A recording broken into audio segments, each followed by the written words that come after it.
ನಮಸ್ತೆ, welcome back to Nando's life Kannada. ಇವತ್ತು ಅನ್ನದ ಗಂಜಿಯಲ್ಲಿ ಹೇಗೆ ಫೇಸ್ ಪ್ಯಾಕ್ ಮಾಡ್ಕೊಳ್ಳೋದು ಅನ್ನೋದನ್ನ ತೋರಿಸ್ತಾ ಇದ್ದೀನಿ. ಫ್ರೆಂಡ್ಸ್, ಯಾರೆಲ್ಲ ಫಸ್ಟ್ ಟೈಮ್ ನನ್ನ ಚಾನಲ್ ನೋಡ್ತಿದ್ದೀರಾ ಪ್ಲೀಸ್ ಸಬ್ಸ್ಕ್ರೈಬ್ ಮಾಡ್ಕೊಳ್ಳಿ. ಹಾಗೆ ಪಕ್ಕದಲ್ಲಿರೋ ಬೆಲ್ ಬಟನ್ನ ಕ್ಲಿಕ್ ಮಾಡಿ ನಾನು ಹಾಕೋಂಥ ವೀಡಿಯೋಸ್ ನಿಮಗೆ ಬರುತ್ತೆ. ಹಾಗೆ ಲೈಕ್ ಮಾಡೋದನ್ನ ಮರಿಬೇಡಿ. ನೀವು ಮಾಡೋ ಲೈಕ್ ನನಗೆ ಹೊಸ ವೀಡಿಯೋಸ್ ಮಾಡೋದಕ್ಕೆ ಮೋಟಿವೇಶನ್ ಸಿಗ್ದಂಗೆ ಆಗುತ್ತೆ.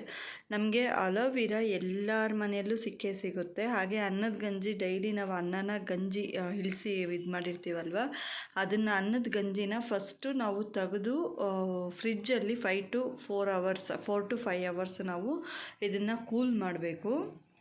ತಣ್ಣಗೆ ಫ್ರಿಜ್ಜಲ್ಲಿ 4 to 5 hours ಆದಮೇಲೆ ಸ್ವಲ್ಪ ಅಲೋವಿರಾ ಜೆಲ್ಲು ಮತ್ತು ಬೇಕು ಅಂದರೆ ಅರಿಶಿನ ಹಾಕ್ಕೊಳ್ಳಿ, ಬೇಡ ಅಂದರೆ ನೀವು ಸ್ಕಿಪ್ ಮಾಡ್ಬೋದು. ಇದನ್ನು ಚೆನ್ನಾಗಿ ಮಸಾಜ್ ಮಾಡಿ ಒಂದು 5 to 10 minutes ಚೆನ್ನಾಗಿ ಫೇಸ್ನ ಮಸಾಜ್ ಮಾಡಿ. ಯಾಕಂದರೆ ಮಸಾಜ್ ಮಾಡಿದಷ್ಟು ಸ್ಕಿನ್ ಎಲ್ಲ ತುಂಬಾ ಒಂಥರ ಇದಾಗುತ್ತೆ. ಹಾಗೆ ನಮಗೆ ರಿಲೀಸ್ ಕೂಡ ಆಗುತ್ತೆ ಸ್ಕಿನ್ನು. ಒಂದು ಕೂಲ್ನೆಸ್ ಕಾಣಿಸುತ್ತೆ ಮುಖದಲ್ಲಿ. ತುಂಬಾ ಮಸಾಜ್ ಮಾಡ್ತಾಯಿದ್ರೆ ಒಂದು ತಣ್ಣಗಾಗ್ತಾ ಇರುತ್ತೆ ನನ್ನ ಮುಖ ಎಲ್ಲ.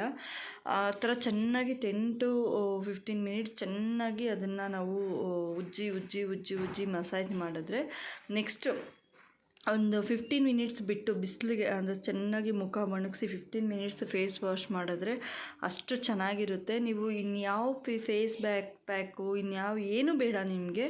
ನೀವು ದಿನ ಇದನ್ನು ಮಾಡ್ಕೊಂಬಂದರೆ ಕೂಡ ನಿಮಗೆ ಬೇರೆ ಏನು ಯೂಸೇ ಮಾಡಬೇಕಾಗಿರೋದಿಲ್ಲ. ನೀವು ಜಸ್ಟ್ ನೀವೆಲ್ಲನ ಹೋಗಬೇಕಾದ್ರೆ ಒಂದು ಲಿಪ್ ಬಾಮ್ ಹಾಕ್ಕೊಂಡು ಫೇಸ್ ವಾಶ್ ಮಾಡಿದ್ರೆ ಸಾಕು, ಅಷ್ಟು ಗ್ಲೋನೆಸ್ ಸಿಗುತ್ತೆ ಈ ಸ್ಕಿನ್ ಪ್ಯಾಕಲ್ಲಿ. ಫ್ರೆಂಡ್ಸ್, ಯಾರೆಲ್ಲ ಫಸ್ಟ್ ಟೈಮ್ ನನ್ನ ಚಾನಲ್ ನೋಡ್ತಿದ್ದೀರಾ ಪ್ಲೀಸ್ ಸಬ್ಸ್ಕ್ರೈಬ್ ಮಾಡ್ಕೊಳ್ಳಿ. ಹಾಗೆ ಪಕ್ಕದಲ್ಲಿರೋ ಬೆಲ್ ಬಟನ್ನ ಕ್ಲಿಕ್ ಮಾಡಿ ನಾನು ಹಾಕುವಂಥ ವೀಡಿಯೋಸ್ ನಿಮಗೆ ಬರುತ್ತೆ. ಹಾಗೆ ಲೈಕ್ ಮಾಡೋದನ್ನ ಮರಿಬೇಡಿ.